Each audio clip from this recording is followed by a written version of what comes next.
Hi guys, welcome to Biology Videos at TDA. We're going to do 13.3 from the OCR Caboodle textbook, and we're looking today specifically at sensory receptors and one type of sensory receptor in detail. The objectives from today's lesson are to understand the roles of mammalian sensory receptors, so what they do and then how they actually do it. To start us off, this lesson, we're going to start off with a podcast that kind of introduces nerve signals, so you can re-listen and re-watch it if you needed to. Describes the two types of neurone and how a nerve impulse travels along them.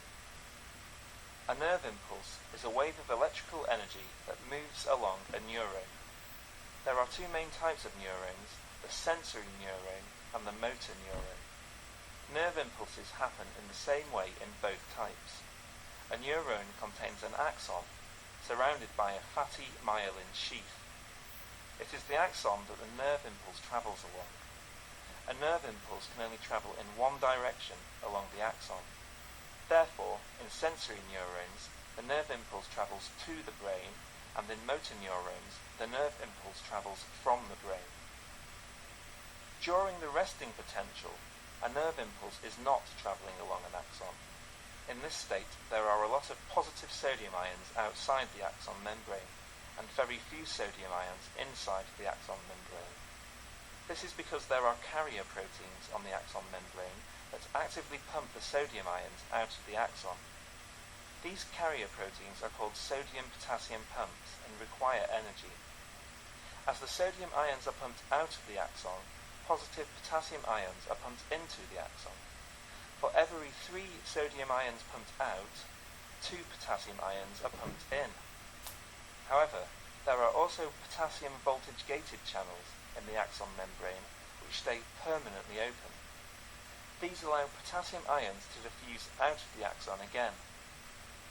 This keeps the inside of the axon negatively charged compared to the outside of the axon where many positive sodium and potassium ions accumulate.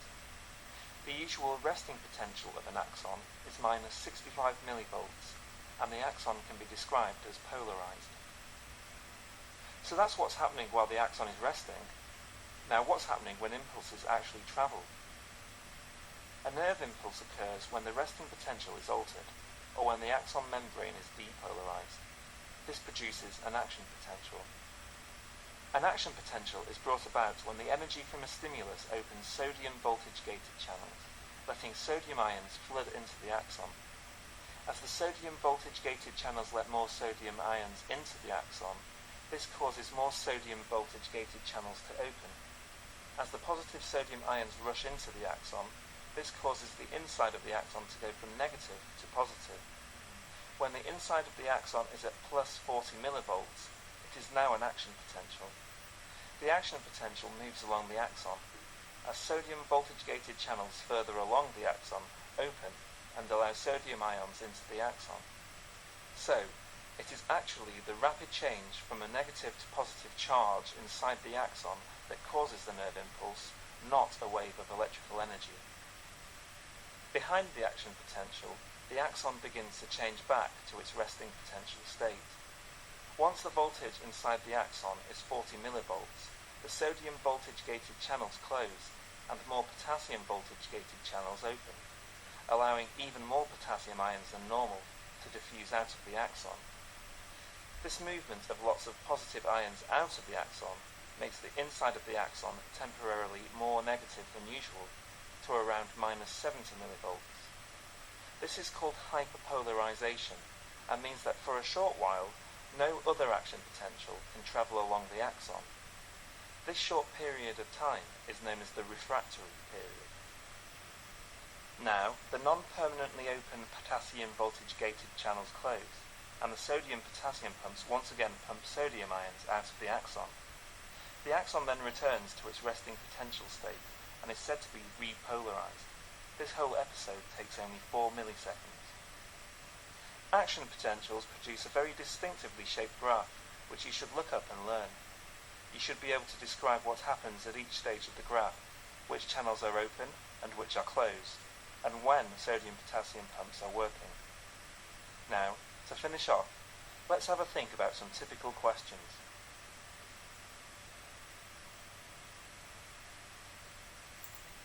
Okay, so in the podcast, there's quite a lot of information there. The key piece of information we're going to kind of look at for the rest of this lesson is how we start an action potentials. Learning the whole process we talked about we'll do in another lesson. Okay, so we're now going to look at the receptors within the sensory nervous system. There's a couple we're going to go into detail on.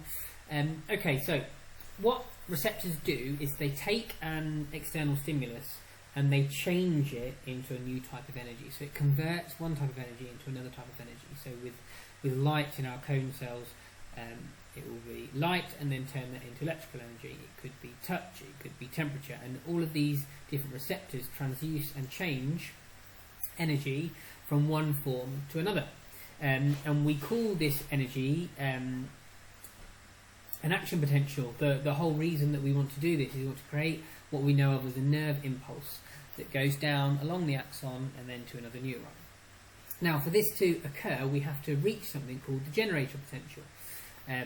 So we have to be able to get to a point in which we've made sufficient change within a receptor that then causes this action potential to start off. And we're going to look at just the beginning of it in this lesson.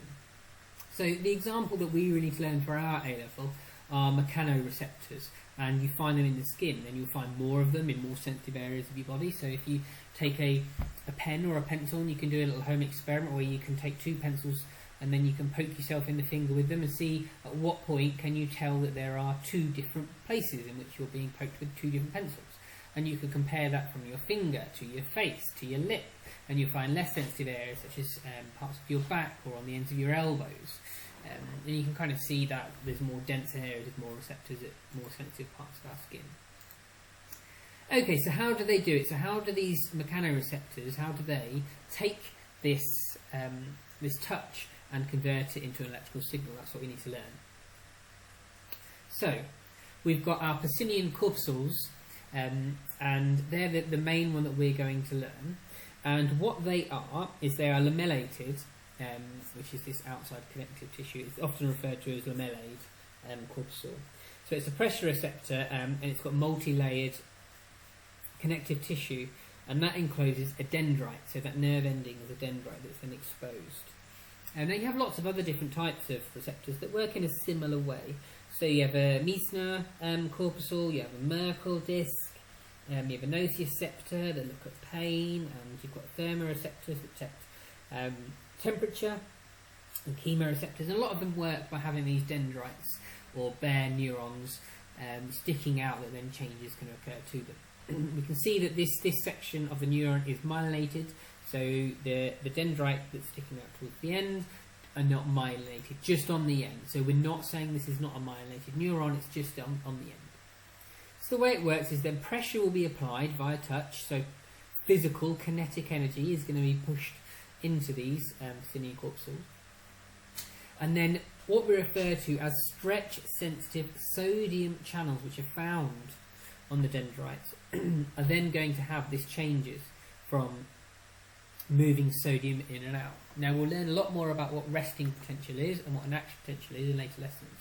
The key thing to take from this lesson, that will help you with later lessons, is the beginning of a nerve impulse and action potential is started off in most cases by sodium ions, so Na+, going across the membrane via these channels. Now when we press these channels, the way that they work is they physically open up more. So the amount of permeability in the channels on the membrane at the moment is going to be increased. So when we physically push on them, we increase the size of the holes, the size of the gaps, and that's then going to cause the sodium ions to flood in. Okay, so let's have a look at some exam questions based on this topic. So we've got a Pacinian corpuscle here in front of us, and we can see, look, this time it's labelled as lamellae. So this is a transverse section, so it's a cut through of this sensory receptor, and it's transmission electron microscope because it's a 2D image. Okay, so here's the figure. I'll flip back to this in a second after the question. So it gives us some information that it's a biological transducer. Pressure is exerted on the corpuscle. The lamellae are compressed and exert pressure on the tip of the sensory neuron, so that's obviously the dendrite that's exposed. The cell surface membrane of the tip neuron becomes deformed and more permeable to sodium ions. The region of the neuron becomes depolarized. Now this word depolarized means that it goes from being polarized to less polarized. So it means it goes from negative to less negative within the cytoplasm of the neuron. Now we'll come to these terms a little bit more later on. That reaches threshold potential and an action potential is generated. Okay, so why is it described as a transducer? Pause the video, have a go. I'll show you the answers in the end. So the next question. So deformation of the plasma membrane of the tip of the neuron causes the membrane to become more permeable to sodium ions. Suggest why?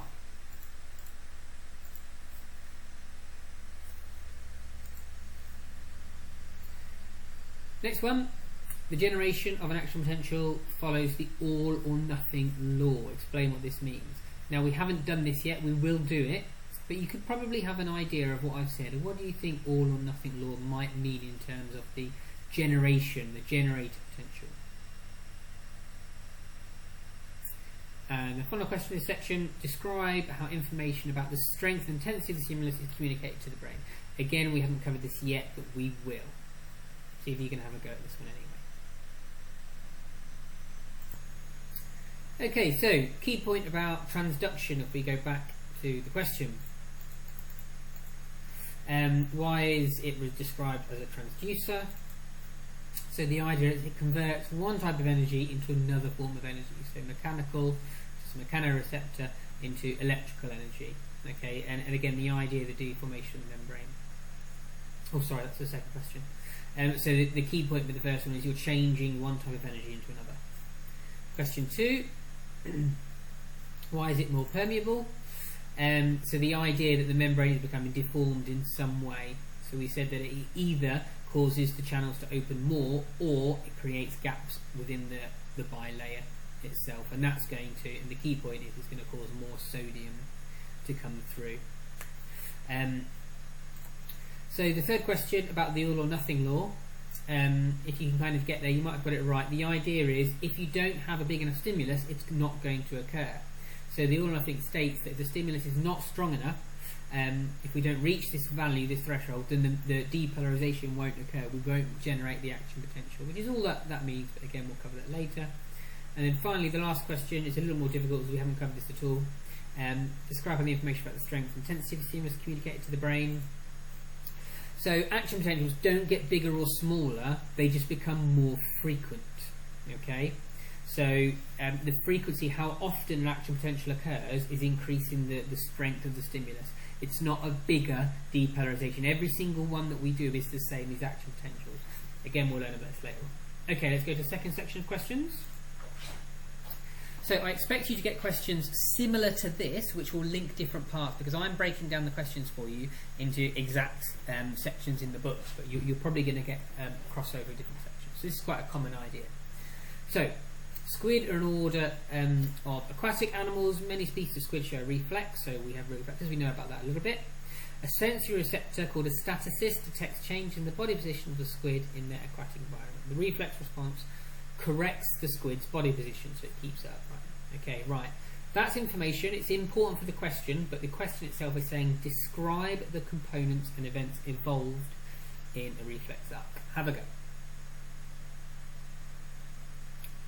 And the second one, suggest one benefit of the reflex response described above. Okay, and in the last section, so we've got an image here of the statocist, or a diagram, sorry, shown here, and you can kind of work out, and this kind of works similar to the way that our balance works in our ears. We have a different thing here called nautilus. So, what can you conclude about the mechanism by which the statocist acts as a transducer? Right, now you've not learnt about this, okay? So what you need to kind of do is apply what you know around how we do generator potentials to this question. What do you think might be happening here? Okay, have a go. Okay, so last ones to mark then. Sorry if I go back one more question. Oh, no, that was right. Describe the components and events involved in a reflex arc. So we must have the events as you have an action potential or nerve impulse, which is within the sensory neuron. So in a reflex, okay, there's going to be a synapse. That's going to then go to a relay neuron. and then there's going to be another synapse, and that will then go to a motor neuron. Okay, and that's quite important. Relatively straightforward question. Second section suggests one benefit of it. So the idea is it's going to be keeping the squid balanced, it's going to be keeping it upright, it's going to increase efficiency of movement, and again any other thing that's going to kind of, any suggestion, if you said escaping prey or that kind of thing, you need to make sure you're making it clear that the balance of the squid is going to be kept. So that balance might lead to other things, but the idea is it's going to keep it upright and it's going to allow itself to orientate itself all of the time.